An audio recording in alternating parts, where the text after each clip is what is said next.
Have you ever found yourself maybe gazing into the vastness of history, perhaps after some major world event, and just wondered, could someone, somewhere, have truly seen it coming? Mm. What if, ancient cryptic texts penned centuries ago held secret clues, clues to events that would unfold like way in the future, impacting millions, changing the whole course of civilization? It's a really captivating thought, isn't it? Almost irresistible. Yeah. And when we delve into this world of foresight, prophecy, and these, well, uncanny predictions, few figures cast a longer, more mysterious shadow than Michel de Nostradamus. Ah, And known to Nostradamus. history, of course, as Nostradamus. His very name just conjures these images, doesn't it? Arcane verses, hidden meanings, and, well, for countless people across generations, an almost supernatural ability to peer through the veil of time. Indeed, his global reputation is, well, it's immense. Absolutely huge. From claims of him foreseeing the death of kings Right. and the tragic end of empires to, the terrifying rise of dictators like Adolf Hitler. Yeah, Hitler is a big one. And even the heartbreaking tragedy of the September 11 attacks. Yeah. I mean, an extraordinary, almost staggering number of allegations tie his name to these pivotal, world-altering historical moments. Ooh.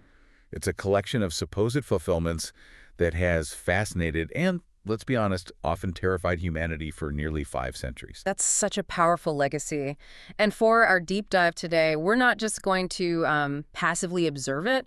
We're taking a stack of truly fascinating sources, including this remarkably insightful and rigorous audit. It's titled Prophecy or Projection: An Audit of Nostradamus' Alleged Fulfillments by Schuyler Fiction. Ah, yes, a very thorough piece. And our mission here is to rigorously, systematically examine these claims. We really want to know if there's genuine predictive substance here or if we're looking at something else entirely. Well, the core question, I think, for you, the listener, is precisely that.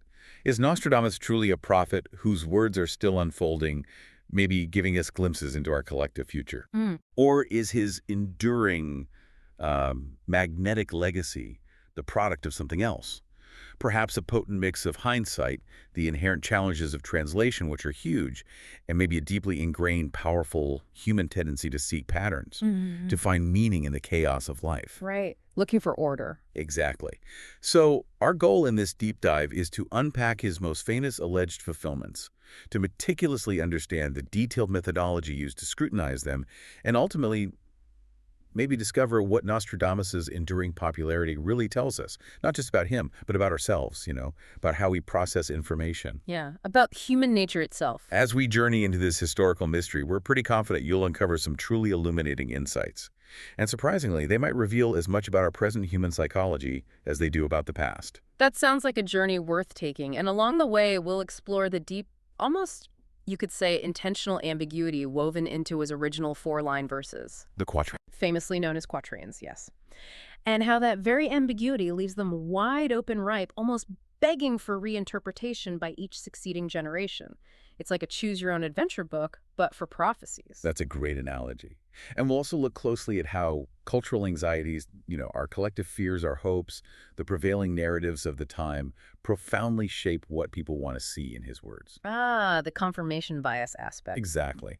This psychological lens is crucial because it sometimes even leads to outright fabrications. I mean, literally made-up prophecies that never existed in his original texts, yet they circulate with astonishing speed and conviction during moments of crisis. Okay, let's unpack this then. The enigmatic architect of prophecy, who was Nostradamus. So let's start right at the beginning. Let's try to understand the man behind the mystery. Who was this enigmatic architect of prophecy, Michel de Nostradamus?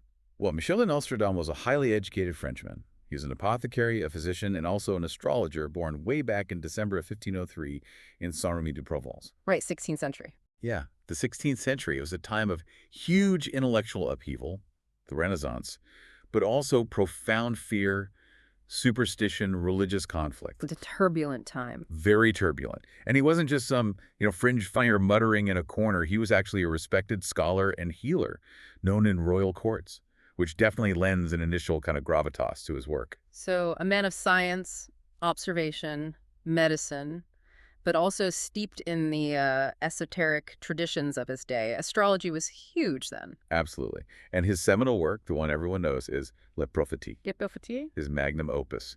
It was first published in its earliest form in 1555. And this collection, It consists of hundreds of those short four-line verses we mentioned, the quatrains. They're organized into 10 centuries, basically chapters of 100 quatrains each, though one century isn't complete. Okay. And it's really important to understand he wasn't just like scribbling down random verses or weird dreams. He drew deeply upon the intellectual currents of his time. So what kinds of things? Well, he incorporated complex astrological cycles, powerful biblical motifs, especially from apocalyptic texts like Revelation, and also rich classical imagery from Greek and Roman myths and history. Wow. Okay. A dense mix. A very dense mix. Yeah. What's more, he deliberately chose to write in this cryptic mixture of languages. It was his native French, but also scholarly Latin, and even Occitan. Occitan. What's that? It's a Romance language, Yeah. historically spoken in southern France, where he was from. So this deliberate linguistic complexity, combined with all the arcane symbolism and, frankly, fragmented syntax, made his texts inherently difficult to penetrate. It created layers of meaning, ambiguity, right from the very start. I mean, just imagine trying to decipher something written in 3 languages, laced with ancient symbolism, packed with astrological references you'd need a PhD to understand, and then trying to accurately apply that to events centuries later. It just sounds like he absolutely wanted it to be difficult to interpret. Oh, absolutely. Like he wanted to leave that door wide open for endless possibilities, didn't he? It's almost like a linguistic puzzle box he handed down through history. It absolutely was. Yeah. This deliberate obscurity, as our audit highlights, is really one of the foundational elements of his enduring fame. His reputation, in fact, rests heavily on this widespread belief that these cryptic predictions have already come true repeatedly, astonishingly. Yeah. And maybe they're continuing to unfold right now into our present day, even to our future. And these aren't just minor everyday events we're talking about, right? The claims attributed to him are colossal. Yeah. Monumental. Oh, yeah. We have people believing he foresaw the death of kings like Henry II, Mm. the fall of vast empires, the rise of terrifying dictators, obviously the big one, Hitler, Always Hitler. and even incredibly specific modern tragedies like the September 11 attacks. I mean, these are world-changing events. If he truly saw all of these with such accuracy, that's incredibly compelling. It would make him arguably the greatest, most enduring prophet in history. From a critical perspective, though, the very enigmatic nature of Nostradamus' verses is key. They are, as you said, enigmatic by design. Right. Their compressed language, ambiguous symbols, and notably the almost complete lack of precise dates inherently invite, almost demand, multiple interpretations. It's this very lack of specificity that allows for such broad application across time. So this wasn't accidental then. This deliberate obscurity was a conscious choice on his part, a stylistic decision. Precisely. It feels like a deliberate, almost strategic choice that gives immense flexibility to anyone trying to make sense of them, especially when looking backward with the benefit of hindsight. Okay. And this deliberate ambiguity, in fact, it quickly led to early criticisms of his work, even back then, which are vital for us to consider in our audit today. What kind of criticisms? Well, one key criticism, a phenomenon we call retrofitting, is the act of attaching vague or metaphorical lines to events only after they have occurred. The events happen first, and then people go hunting through lit prophecies looking for a match, however tenuous it might be. It's like having a puzzle box with 1,000 pieces, and after a specific image has been created, someone suddenly finds pieces that seem to fit, even if they were never intended for that particular image. So it's not predicting before the fact, it's finding a match after the fact. That makes a huge, huge difference to its validity, doesn't it? Changes everything. It fundamentally does. And a second major criticism centers on fabrication. Fabrications. Yeah. Like completely fake ones. Exactly. Quatrains that never actually appeared in the original canonical texts, but have circulated widely, especially during moments of societal crisis or widespread anxiety. These are completely made-up prophecies attributed to him, often designed to capitalize on fear, curiosity, or maybe just a desire for some kind of supernatural explanation. Think of it as a historical game of telephone, where the original message gets distorted, or sometimes even entirely replaced over centuries. So we're not just looking at ambiguous predictions that might have been stretched to fit, but also things that might have been completely invented out of whole cloth and just slapped with his name because it carries weight. That's exactly right. Wow. That's where the rigor of an audit, like the one we're dissecting today by Schuyler Fiction, becomes absolutely essential. It's about trying to cut through centuries of accumulated myth and rumor and just get to the facts. Our audit method. Right. How do we evaluate prophecy? So the big question is, how do we systematically evaluate something as, well, ephemeral and widely interpreted as prophecy?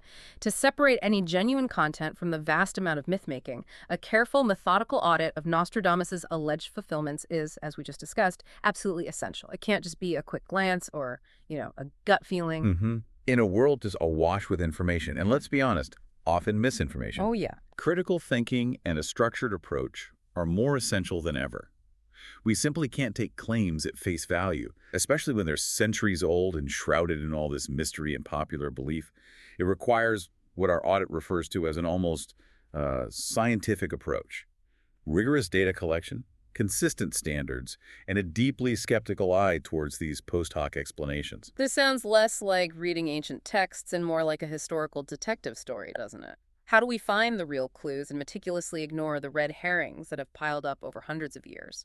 Carefully distinguishing facts from folklore. That's a perfect analogy, actually. Right. Our audit, as laid out by Schuyler Fixer, starts with the foundational texts. It uses the primary canonical text of Le Prophéties, specifically the 1568 Rigaud edition. Okay, the 1568 one. Why that specific edition? It's widely considered the earliest complete and most authoritative version of his work, published during or very shortly after Nostradamus' lifetime. This is crucial because it helps us avoid later editorial changes or interpretations that might have crept into subsequent editions over the centuries. Makes sense. Get back to the source. Exactly. Alongside that primary text, they use the De Fontbrunn-Licard English translation, which is highly respected for its scholarly rigor. It really tries to balance literal translation with interpretive context, offering a pretty reliable rendering for English speakers. And I imagine translation itself is a massively important factor here. I mean, a lot can get lost or even gained in translation, right? Especially with something so intentionally obscure and linguistically complex. Oh, it's absolutely critical, hugely important. The audit also consults alternative renderings by people like Edgar Leone and other commentators, precisely because translation differences can dramatically shape how a quatrain is ultimately applied to history. How so? Well, imagine translating a complex ancient poem from one language to another. Nuances, double meanings, cultural allusions, even the general tone can change dramatically with different choices of words. This challenge is magnified exponentially with Nostradamus' deliberate obscurity, his archaic language, his fragmented syntax. The interpretation of a quatrain often hinges entirely on the translator's specific choices, which can, sometimes consciously, sometimes unconsciously, nudge a meaning toward a perceived fulfillment. That's a truly crucial point. It's as much about linguistics as it is about history. Now, tell us about the rigorous data set this audit meticulously built for each alleged prophecy. That sounds key. Right. To maintain objectivity for each quatrain and its alleged fulfillment, a detailed data set is created. It records several key pieces of information. First, the specific century and quatrain number, just for precise identification. Got it. Second, it includes both the original French text and its most commonly accepted English translation. Third, thematic tags are applied, categorizing the content as war, monarchy, natural disaster, things like that, just to identify recurring motifs. Fourth, any geographic and chronological markers, however vague they might be, are carefully noted. Fifth, it identifies the specific historical event that is said to correspond with the prophecy. Sixth, the exact date of that historical event. And then seventh, and this is arguably the most important part for our purposes, Okay. the first known date when the quatrain was publicly linked or attributed to that specific event in a published or documented form. That last point, the first known attribution date, that truly feels like the linchpin, doesn't it? Could you elaborate on why that specific detail is so absolutely critical for this audit to distinguish a real prediction from mere coincidence or, hindsight? You hit on the absolute core of the methodology right there. Yeah. A prophecy's value isn't just in its imagery, however striking that might be. Right. It's in whether that association, that link, was made before the event happened or only after the fact. If you only see the connection, however compelling it seems, after an event has already transpired, well, it's not a prediction, is it? No, it's an explanation after the fact. Exactly. It's simply finding a pattern in hindsight, which is a very different thing entirely. Think of it like this. If you look at a cloud and someone tells you it looks like a dragon, you'll suddenly see the dragon. Yeah, you do. But you didn't see the dragon before they pointed it out, did you? It's the same principle applied to historical events. The timing of the interpretation is absolutely paramount. That analogy makes it incredibly clear. Okay, so how does this audit then measure the strength of these alleged fulfillments? There's a 5-point evidence rubric, right? A kind of predictive litmus test to give us a clear standard. That's right. This rubric provides a consistent, objective standard for evaluating each claim, ranging from 0 to 5. Okay, what's a 5? Grade 5 is the highest. This is the absolute gold standard for a genuine prediction. It would require highly specific imagery, think proper names, exact places, maybe even precise dates, that perfectly aligns with a historical event and, crucially, can be shown to have been interpreted as such before or during that event itself.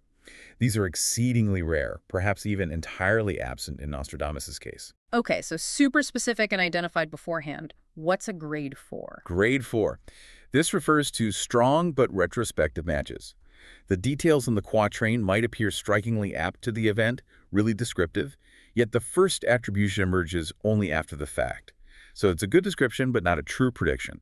The Henry II case study we'll discuss falls squarely into this category. Got it. Grade 3. Grade 3. These are plausible but ambiguous cases.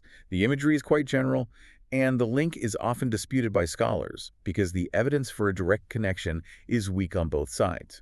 There might be some thematic resonance, but the specifics are really lacking. Okay, getting weaker. Grade 2. Grade 2. These are weak fits based largely on really generic imagery or just popular speculation, without much strong textual support or historical context to back them up. The Hister quatrain we'll talk about is a prime example here. And grade 1? Grade 1. This is reserved for very weak claims, usually sustained by sensational media reports, internet rumors, or just sheer post hoc enthusiasm, with little to no basis in the original text or serious scholarly analysis. And finally, grade 0. That sounds like the bottom. Grade 0, the lowest. This identifies utterly false or fabricated prophecies. These quatrains either simply don't exist in the canonical editions of prophecies, or have been substantially altered and basically invented to fit modern crises. The 9/11 prophecies we mentioned are a stark, perfect example of a grade 0. Okay, so we're not just dealing in absolutes of yes or no, we're grading the evidence like a true academic audit. It allows for nuance and a really clear-eyed assessment of the strength of each claim. This is how we can systematically distinguish these enduring cultural myths and outright hoaxes from any legitimate historical interpretations. It creates a really robust framework for understanding Nostradamus' legacy. Exactly. The goal isn't to just dismiss Nostradamus outright, nor is it to blindly accept every popular attribution that floats around. Instead, it's about weighing them systematically with consistent evidence-based standards to provide a clear-eyed, critical perspective on what has become such a powerful, enduring cultural phenomenon. 3. Case studies. Unpacking the alleged fulfillment. Okay, now let's get into the heart of it, the case studies.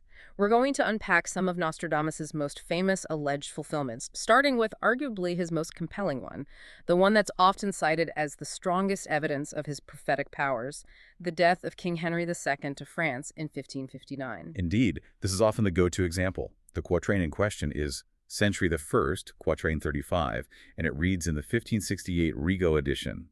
Le lion une le vieux surmontera, en chambellique par singulier duel. Dans cage d'or, les yeux lui crera, de classe une, puis mourir, mort cruel. Okay, and in English, using that Licord translation you mentioned, it states, the young lion will overcome the older one in a field of combat in single duel. He will pierce his eyes in their golden cage, 2 wounds made 1, then he dies a cruel death. Wow. The historical event it's linked to occurred on June 30th, 1559. King Henry II of France, a man of great power and prestige, was participating in a celebratory joust. A joust, like knights and lances. Exactly. Celebrating a peace treaty. And he was jousting against Gabriel de Montgomery, a younger nobleman, actually the captain of his Scottish Guard. During one pass, an accident happened. Montgomery's lance shattered. It pierced Henry's gilded visor, his golden cage, you could say. The golden cage. And drove splinters directly into his eye and skull. The king suffered in agonizing pain for 10 days, developed a terrible infection, before finally succumbing to his wounds and dying on July 10th. A truly gruesome end. That truly is an astonishing fit. I mean, you've laid out such compelling parallels right there. We have the younger lion, Montgomery, defeating an older one, Henry II in a field of combat, specifically a single duel, and then that striking phrase, golden cage, which perfectly matches Henry's gilded visor, and 2 wounds made 1, those splinters in his eye and skull, and then cruel death. Well, that perfectly encapsulates his agony over those 10 days. It's incredibly vivid, incredibly specific. It sounds almost too accurate to be just coincidence. It does. And for centuries, This quatrain has been held up as the gold standard of Nostradamus's prophetic abilities precisely because the imagery is so unusually precise, so detailed. To many people, it appears almost too exact to be mere coincidence. It describes the specifics of the joust, the nature of the injury, and the prolonged painful death, with a level of detail that feels quite extraordinary for a 16th century verse supposedly penned before the event. It really, really does. Yet, knowing our audit's meticulous approach, I imagine there's a crucial counter-argument to it being a pure prediction, isn't there? There has to be a but. Ah, yes. Here's where it gets really interesting and where the audit provides its crucial, sobering insight. The critical weakness here, the but, is timing. Timing again. Timing again. While the description is remarkably apt in hindsight, Nostradamus himself never published an explicit prediction linking this specific verse to King Henry II in his lifetime. There's simply no contemporary record, none at all, of anyone pointing to this quatrain before the joust and saying, "Hey, look out, King, this verse is about you." Really? No one saw it beforehand? Nope. In fact, the earliest known printed attribution of quatrain 4835 to the king's death appeared in 1614. 1614. Wait, the joust was in 1559. Exactly. That's more than 50 years after the joust occurred. 50 years. So the connection was drawn entirely retrospectively, long after everyone knew exactly how the king died. It's like finding a picture of a car crash and then writing a very specific poem about a shattered metal beast and claiming it was a prophecy you wrote years ago. It just doesn't count as foretelling if you only make the connection in hindsight. That crucial, time-stamped, pre-event attribution is completely missing. Exactly. That's the key weakness. Additionally, scholars also note that martial imagery involving lions in combat, referring to powerful figures or royalty, was actually quite common in Renaissance literature and heraldry. Oh, okay, so young lion versus old lion wasn't totally unique. It wasn't entirely unique. It makes the verse, despite its undeniable vividness, less singular than it might seem when you place it in its broader historical and literary context. It's a powerful fit, yes, but it's a retrospective one. Okay, so for the death of King Henry II, the audit gives it an evidence grade of 45. It's a strong descriptive match, definitely the most striking one, but that crucial lack of contemporaneous attribution, the 50-year gap, keeps it from being a perfect 5. It really vividly illustrates the retrospective nature of most of these claims, even the best ones. Okay, let's move on to another monumental event often tied to Nostradamus, the incredibly tumultuous French Revolution, which of course spanned from 1789 to 1794 and completely reshaped France and really all of Europe. Absolutely. A world-changing event. The quatrain often cited here is Century First, quatrain 14. In French it reads, "De gens exclos chansons, chants and requests, captifs par prince et seigneur aux prisons, à l'advenir par test insensé, recevront les divins oraisons." Okay, and in English, a common translation states, "From the enslaved populace, songs, chants, and demands, where princes and lords are held captive in prisons, in the future by headless idiots, these will be received as divine prayers." This passage has often been linked to the iconic storming of the Bastille in 1789, that symbolic act of defiance, followed by the subsequent brutal reign of terror, the dramatic downfall of the French aristocracy, and of course the widespread use of the guillotine. That infamous machine which claimed the lives of King Louis VI, Queen Marie Antoinette, and countless others. Okay, I can see the parallels. Enslaved populace, rising with songs, chants, and demands, certainly sounds a lot like the Third Estate leading the revolution, clamoring for change, liberty, equality, fraternity. And princes and lords are held captive in prisons, definitely echoes the fate of the French aristocracy during that period, being rounded up and imprisoned. And of course that phrase, headless idiots. Yeah. Well, it's interpreted by many as a chilling yet incredibly accurate reference to the guillotine and the mass executions carried out during the terror. The verse certainly resonates strongly with the revolution's powerful themes: popular uprising, the violent overthrow of the ruling class, and just sheer societal upheaval. So it really feels like it captures the spirit and even some of the grim details of the time. Yet, I'm guessing, based on the last example, there's a strong counter-argument to its being a true, specific prophecy. There is indeed. Despite the compelling thematic resonance, the language remains remarkably broad and, well, generic. Generic how? Well, enslaved peoples rising against rulers. Yeah. I mean, that could describe countless revolts, rebellions, and uprisings throughout history. Think about Spartacus in ancient Rome, peasant revolts across medieval Europe. It's not specific just to the French Revolution. That's fair. It's a common historical theme. Exactly. And the phrase headless idiots, while striking in hindsight, is quite metaphorical. It doesn't specifically point to the guillotine or even necessarily to political execution. It could refer to madmen, foolish leaders losing their heads figuratively, or simply the chaos and irrationality of the mobs. So it could be interpreted as just general social or political upheaval, maybe mob rule, rather than the specifics of the Reign of Terror and the guillotine itself. It's a broad brushstroke, not a detailed portrait. Precisely. And again, crucially, the audit found no evidence that this quatrain was interpreted as a prediction of revolution prior to 1789. The timing issue again. Always the timing. There's no record of anyone reading this in the 17th or 18th century and stating, yes, this clearly foretells the coming French Revolution. The earliest attributions linking it specifically to the revolution appear in the early 19th century. Decades later. Decades after the Bastille fell. Once again, we see that critical retrospective connection being made long after the events unfolded and became history. Okay, so for the French Revolution, the audit gives this one an evidence grade of 35. Plausible in hindsight, yes, it captures a general theme of uprising, but it's just too generic in its language and far too late in its attribution to be considered a truly compelling, verifiable prophecy. It's an interesting fit thematically, but it doesn't stand up to rigorous pre-event scrutiny. Right. Now for one of the most famous and frankly chilling alleged fulfillments, the claim that Nostradamus foresaw Adolf Hitler and the horrors of the Second World War, specifically through the Hister quatrain. This one, I think, has captivated popular imagination more than almost any other. It feels so direct. It truly has. It's probably the most widely known alleged hit. The quatrain is Century Second, quatrain 24. It reads in French. Bête farouche de fin fleuve traîné, plupart du champ encore Hister sera. En cache de faire le grand feu à traîner, qu'on rien enfant de Germain observera. And in English, a common rendering is, beasts ferocious from hunger will swim across rivers. The greater part of the region will be against the Hister. The great one will cause it to be dragged in an iron cage when the German child will observe nothing.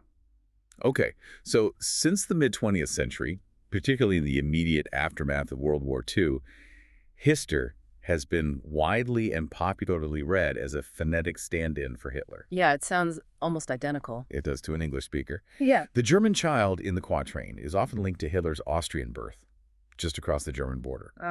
And the iron cage has been interpreted as a metaphor for concentration camps, or maybe the mechanized warfare of the era tanks and so on, or even the eventual imprisonment of those associated with the Nazi regime. The imagery feels, at first glance, incredibly evocative of that period. I can absolutely see why this one is probably the most famous and why it's so incredibly compelling on the surface. That phonetic similarity between Hister and Hitler is just uncanny, especially when you have the word German right there in the very same quatrain. And beasts ferocious from hunger will swim across rivers. I mean, that immediately evokes powerful images of German invasions sweeping across Europe.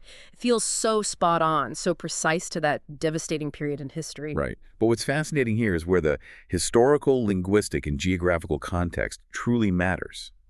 And this is where our audit provides a crucial correction based on scholarly work. Okay, what's the correction? Scholars, as our audit confirms through meticulous historical and linguistic research, point out that Hister was actually a standard Renaissance Latin term for the lower Danube River. Wait, what? The Danube River? Not a person. The Danube River. Yeah. Specifically its lower course near the Black Sea. Nostradamus himself, in his other astrological and geographical writings, consistently acknowledged and used this term, Hister, for that specific region. So in the context of the 16th century, the quatrain refers geographically to that region along the Danube, not to a 20th century dictator named Hitler. Wow. So it's not even a person's name at all. It's a geographical location.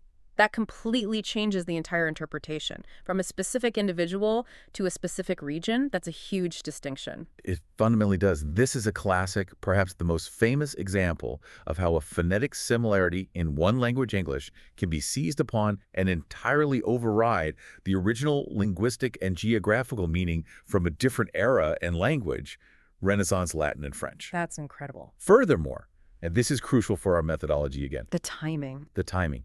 There is no evidence whatsoever that anyone, anywhere, associated this quatrain with Adolf Hitler before or during his rise to power, or even during the war itself. The linkage emerges only after World War II had concluded, when people were desperately looking back through history for meaning, for explanations, for patterns, in the face of such unimaginable horror. So it's a total retrofitting. The phonetic similarity is purely coincidental, just a trick of the ear for English speakers, and people force the connection after the fact. They were imposing a modern name onto an ancient geographical reference simply because it sounded right in hindsight after Hitler became infamous. Exactly. And beyond the Hister misinterpretation, the references to beasts, rivers, and cages are so general and archetypal that they could honestly fit countless wars, invasions, and conflicts throughout history long before and long after World War II. This profound lack of specificity, combined with the undeniable retrospective attribution, weakens the claim dramatically. It effectively disproves it as a genuine prediction of Hitler. Okay, so the famous Hister quatrain receives an evidence grade of 25. Wow. This powerfully highlights the dangers and the pervasive influence of retrofitting vague imagery with modern events, especially when a compelling phonetic coincidence is involved. It's clearly not a genuine prophecy, but rather a powerful testament to how easily we can impose patterns and desired meanings onto the past, especially when we're looking for answers and explanations for things like the horrors of WWII. Okay, now let's talk about an alleged prophecy that many listeners will remember vividly because it surged into popular consciousness relatively recently. The September 11 attacks in 2001. After that, just incomprehensible tragedy, Nostradamus' name surged into global headlines again with verses that seem, to many, eerily prescient. That's absolutely right. In the immediate aftermath of 9/11, almost instantly, verses started circulating widely and virally containing phrases like, "Two steel birds will fall from the sky on the metropolis." Yeah, I remember that. "The sky will burn at 45 degrees latitude. Fire approaches the great new city." These lines just swept across the internet through chain emails and were unfortunately even discussed in some initial confused news reports. At the time, those lines seemed incredibly eerily prescient. Two steel birds for airplanes, metropolis for New York City. You can absolutely see why people believed it, why it had such a powerful cultural fit and resonated so deeply in a moment of unimaginable trauma, and frankly, a profound need for understanding. Yeah. It felt like someone had to have seen it coming.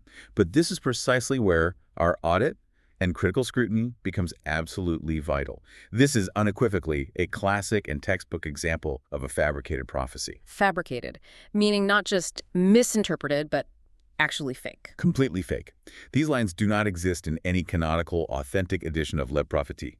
They were entirely stitched together, often from fragments of other real quatrains taken out of context, sometimes using mistranslated lines, and most damningly incorporating outright modern inventions. Words like steel birds just don't appear. These fabricated verses were then spread virally through chain emails, early internet forums, and were unfortunately amplified by an understandable, but ultimately misguided, media frenzy seeking answers in the chaos.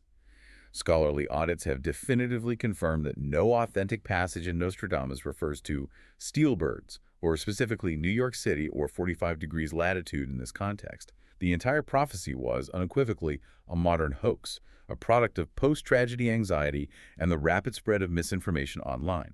Wait, so this was just entirely made up in the wake of the tragedy. People literally invented new lines and then fraudulently attributed them to Nostradamus to try and make sense of something so senseless. That's wild and, frankly, a bit unsettling. It shows how quickly misinformation can take root. It is indeed unsettling, and it speaks volumes about that deep human need to find meaning, pattern, and perhaps even a sense of preordained order, even in the face of utter chaos. Even the closest authentic passages that are sometimes cited by those attempting to find a connection demonstrate how desperate people were to find a link, even if it meant twisting existing texts completely out of shape. Like what? Are there any real verses that get brought up? Well, for instance, Century X, Quatrain 72 begins, L'an 1999, 9 mois, which translates to the year 1999, 7th month. It continues, Du ciel viendra un grand roi d'effrayeur. From the sky will come a great king of terror. Okay. While some tried to link this to an aerial catastrophe, the date clearly points to 1999, not 2001. That's a pretty significant miss. Oh. And the imagery is symbolic king of terror, not geographically or mechanically specific to planes hitting buildings. Yeah, that's a pretty big date discrepancy, not to mention a huge thematic stretch from a king of terror to falling airplanes. Seems tenuous. Extremely tenuous. Another authentic quatrain, Century Post Quatrain 24, does mention a new city, Cité Neuve. But again, in its historical 16th century context, scholars agree it refers to cities like Cremona and Mantua in Italy, which were relatively new or rebuilt then, definitely not 21st century Manhattan. So even the fragments that might have been selectively used to build the hoax were taken entirely out of their original meaning and geographical context. Unbelievable. So for the September 11 prophecies, the audit gives it an evidence grade of 0.5. Absolutely zero. No question. This case strikingly demonstrates not any genuine foresight from Nostradamus himself, but rather that powerful human impulse to seek meaning in tragedy by retrofitting, or in this case, outright inventing predictions. It's a powerful and frankly timely lesson in distinguishing genuine historical texts from modern fabrications and understanding how quickly such fabrications can become accepted as truth in the digital age. For 4, the psychology of prophecy, resection hoaxes, and modern anxieties. Wow. These case studies really hammer home the audit's meticulous findings, don't they? But let's broaden our view a bit now and talk about the deeper psychology of prophecy. How we as humans receive these claims, why hoaxes proliferate with such speed, and how they tap into our enduring modern anxieties. It feels like there's more going on here than just misreading old texts. Well, absolutely. What's truly fascinating, when you step back, is that Nostradamus' enduring reputation seems to owe far less to the actual precision of his quatrains, and far more to how they have been received, reinterpreted, and repurposed over time by successive generations. So he's not just a prophet, he's become this kind of cultural phenomenon, a canvas onto which we project our own stuff. Exactly. He's a canvas, or maybe a mirror. Each age seems to find in Nostradamus what it most fears or desires.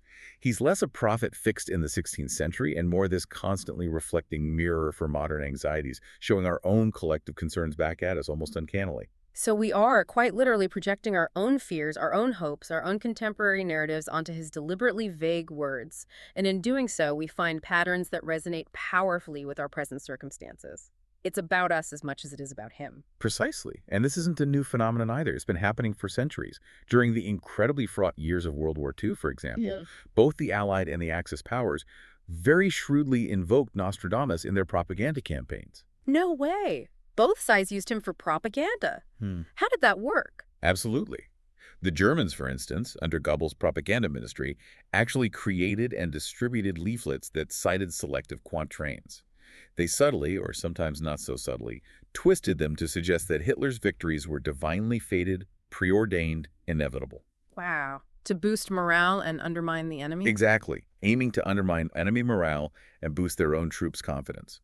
In response, Allied counter-propagandists swiftly published rival interpretations, bending other quatrains to predict Hitler's eventual downfall and the ultimate Allied victory. His deliberately ambiguous imagery proved remarkably, almost dangerously politically useful. That's incredible. With creative translations and, let's be honest, generous interpretive liberties, his verses could be spun to suit either side. They functioned less as actual forecasts and more as powerful instruments of persuasion, shaping public morale and perception on both sides of the conflict. That's a powerful and, frankly, chilling lesson in how information, even ancient, seemingly mystical information, can be manipulated to serve very current, very aggressive political and military agendas. It really underlines the enduring importance of critical scrutiny, especially when faced with claims that play on our deepest fears or desires. And that pattern only amplified exponentially in the late 20th and early 21st centuries, particularly with the advent of mass media and, of course, the internet. Yeah, the speed changed everything. It did.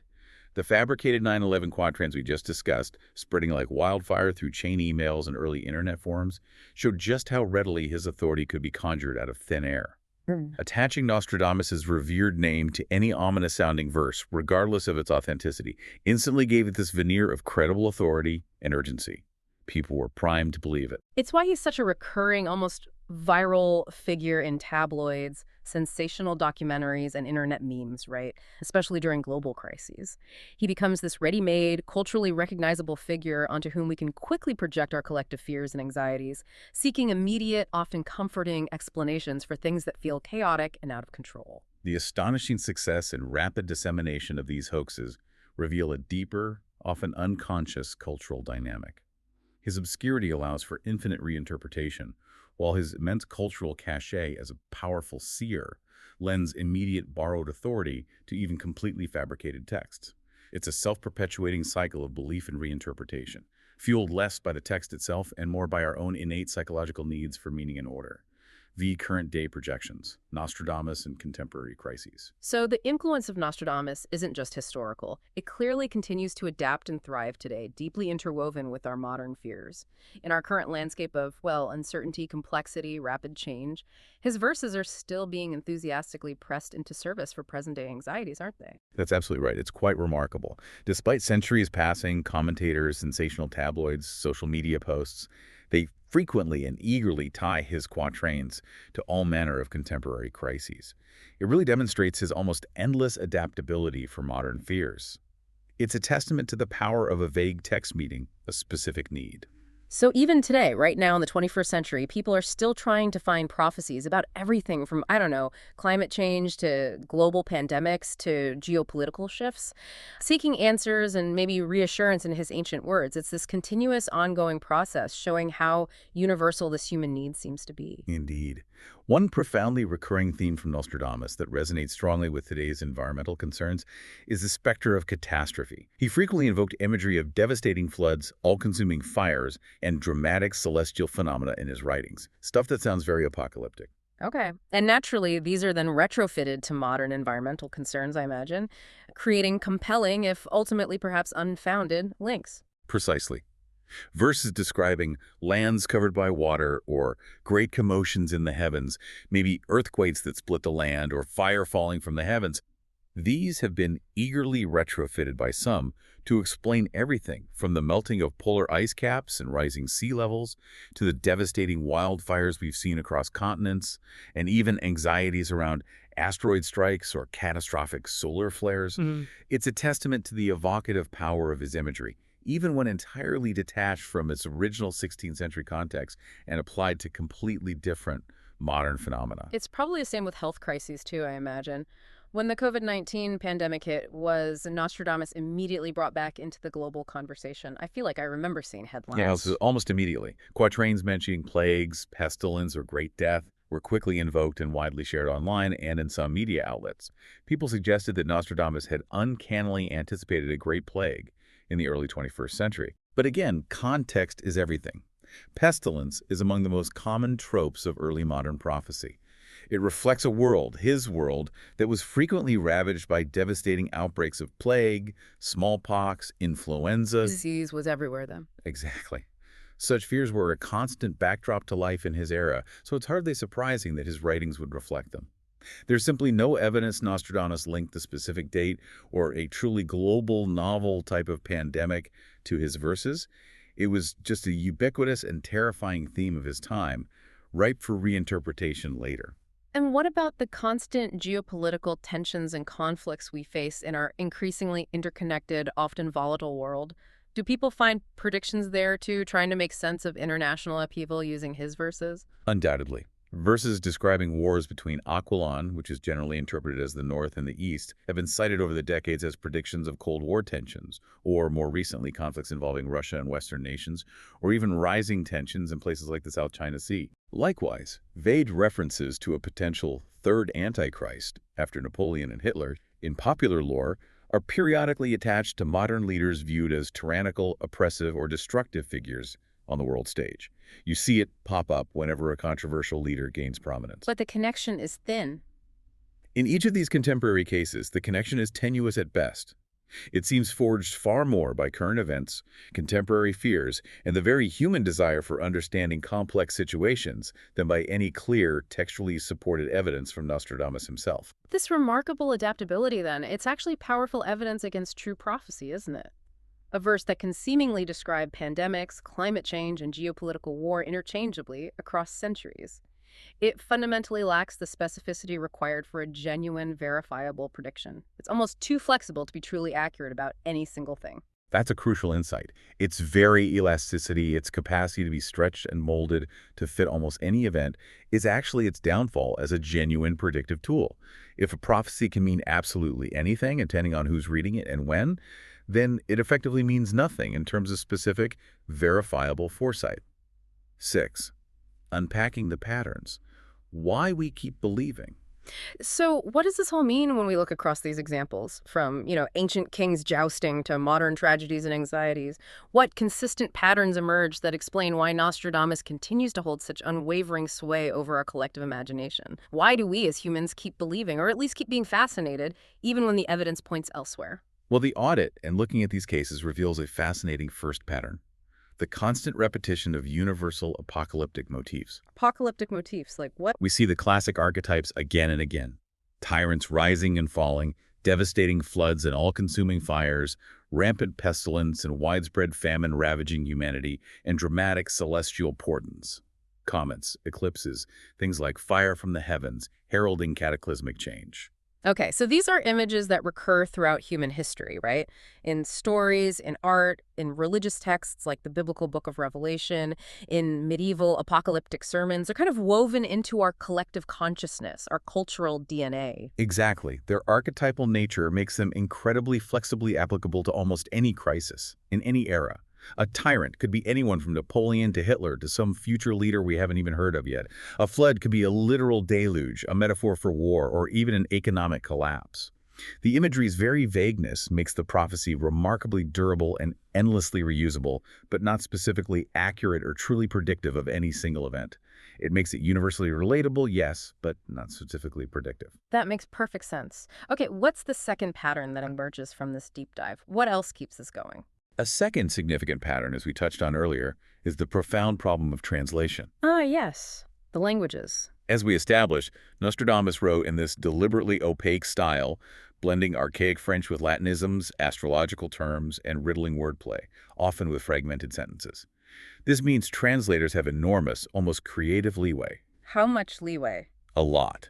A single phrase can yield multiple plausible readings, some far more ominous or seemingly fitting to a known event than others, depending entirely on the translator's choices and potentially their own biases or expectations. Like our Hister for the Danube versus Hitler example, that's a perfect illustration of how a phonetic similarity in one language, English, can completely change the perceived meaning from another language, especially if the reader is primed to find a specific connection, like Hitler after WWII. Precisely. An English reader predisposed to find Hitler will readily seize on that phonetic similarity, whereas the original context was purely geographical. This translation variance, therefore, creates wide openings for retroactive interpretation and projection, often twisting the original intent of the text, consciously or not, into something entirely new that fits the current narrative. Okay. And then there's the pervasive influence of reader bias. We often approach these texts with a powerful pre-existing expectation, don't we? We expect him to be a prophet. Bias plays a decisive and often unconscious role. Readers often approach Nostradamus with a powerful cognitive predisposition, the expectation that he is, in fact, a prophet. This isn't just a casual thought. It's often a deep-seated mental framework. Confirmation bias again? Exactly. And so they actively engage in what psychologists call confirmation bias, searching the text specifically for confirmation of that belief. This predisposition encourages a highly selective emphasis. We highlight the words or images that appear to fit an event, no matter how tenuous the link, while conveniently, and often quite unconsciously, ignoring the countless details that don't fit at all, or the hundreds of other quatrains that are completely irrelevant to the event in question. So it's less about objective analysis. And more about pattern seeking. Sometimes it borders on apophenia, where we perceive meaningful connections between entirely unrelated things simply because we're looking for them. And remember, the audit's timeline of attributions always shows the link between prophecy and event being drawn after the fact. If Nostradamus had truly predicted, say, the French Revolution or World War II, those specific quatrains would surely have been recognized and loudly proclaimed in advance by someone, not just decades or centuries later. That's a fascinating psychological insight. It's like a cultural Rorschach test, isn't it? We project our own interpretations, our own anxieties, our own need for answers onto his ambiguous ink blots, creating meaning where perhaps none was intended in a truly predictive sense. It really makes you wonder, doesn't it, how often we might unknowingly apply this same retroactive pattern matching in our own lives when we're trying to make sense of difficult or confusing events. That's a very apt analogy. And finally, the sheer density of metaphor and symbolism in Nostradamus's quatrains just compounds this problem. A single four-line verse may contain numerous, often unrelated symbols: lions, rivers, cages, celestial omens, strange beasts, colors, numbers. It's a rich tapestry of evocative but fundamentally non-specific imagery. And the more symbols a quatrain contains, the easier it becomes to eventually extract at least one detail that seems to resonate with some later event, even if all the other details in the same verse don't fit at all. It's like throwing a handful of darts at a wall and claiming a bullseye because one dart happened to hit the target, even if all the others missed wildly. That is precisely the essence of retrofitting. It creates the illusion of accuracy by aligning these flexible, multi-interpretable symbols with concrete historical events that have already transpired and are well understood. It's not true prediction. It's a sophisticated, often unconscious game of semantic matching played entirely in hindsight, fueled by our deep desire to believe someone saw it coming. Outro. So, as we wrap up this really fascinating deep dive into the enigmatic world of Nostradamus, it seems abundantly clear that the powerful aura of fulfilled prophecy surrounding him largely, well, dissolves under close, systematic, and rigorous scrutiny. It's not just a historical curiosity, is it? It's a profound lesson in critical thinking and the sheer power of human interpretation. Absolutely. To summarize our audit's compelling findings, just to recap, the death of King Henry II, while boasting that striking imagery that seems to align perfectly, was only attributed to Nostradamus's words decades after the event. 50 years later. 50 years. The quatrain connected to the French Revolution certainly captures the spirit of revolt, but is ultimately far too ambiguous and was attributed far too late to be considered a genuine forecast. Decades later again. The famous Hister verse, widely read as Hitler, it's in fact a simple geographical reference to the Danube River, a classic product of phonetic coincidence and purely retroactive interpretation. Just the river. And the much-talked-about 9/11 prophecies. Those were utterly undeniable fabrications, never penned by Nostradamus at all, but rather invented in the crucible of tragedy and spread online. Grade zero. Grade zero. Completely fake. Across all these compelling examples, the same dynamics recur consistently, revealing a deeper truth. You have vague imagery, you have retrospective linkage of events to voices, significant translation variance that opens wide doors for new interpretations, and powerful cultural projection fueled by our own innate fears, anxieties, and desires for order. It's the same pattern over and over. Indeed.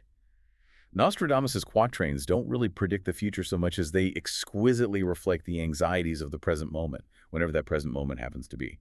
They are endlessly reusable, precisely because they are so ambiguous. They can be read into almost any context, from medieval wars to modern terrorism, from natural disasters to global pandemics, always finding new and often unsettling relevance because we provide the relevance. Right. By applying a systematic rubric like the one in Schuyler Fiction's audit, diligently considering specificity, the crucial element of timing, and scholarly corroboration, it becomes strikingly clear that no single quatrain really rises to the exacting level of a true, verifiable prediction that was identified in advance of the event it supposedly describes. Not one. At best, Nostradamus offers striking coincidences that resonate powerfully in hindsight.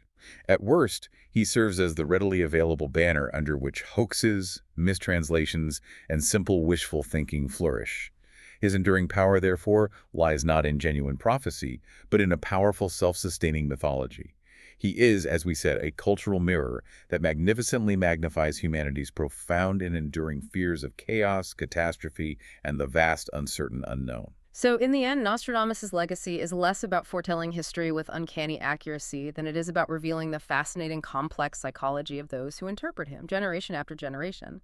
It shows us how deeply we want to believe, how much we crave meaning and order, especially when the world feels unpredictable and frightening. Exactly. The hunger for prophecy, that deep-seated, often unconscious human need to believe that the future is already written, that there's a secret plan hidden in the chaos, that someone, somewhere, has the answers.